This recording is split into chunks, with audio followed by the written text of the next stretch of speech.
HVAC Return Air System, Cleanroom Design Essentials.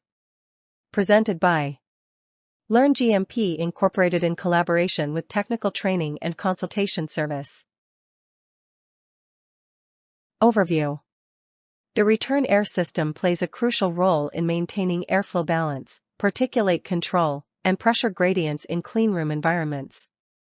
Proper design and placement of return components help reduce contamination risks and ensure uniform air distribution.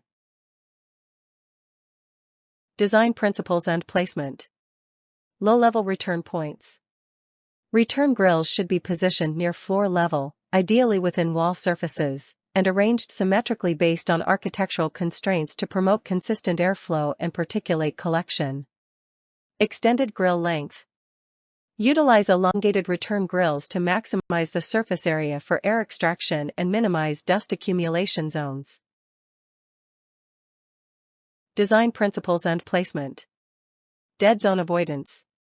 Grills must be strategically located to prevent stagnant air pockets, particularly in sterile processing areas. Doorway placement considerations.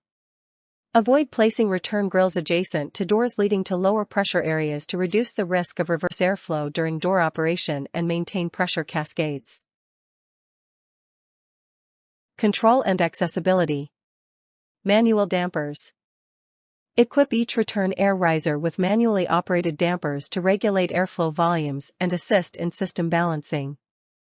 Dampers should be accessible from non-sterile zones to prevent disturbance in critical cleanroom environments and support maintenance protocols. Thanks for watching our channel. Feel free to reach us at contact@learngmp.com for any training and consultation requirements.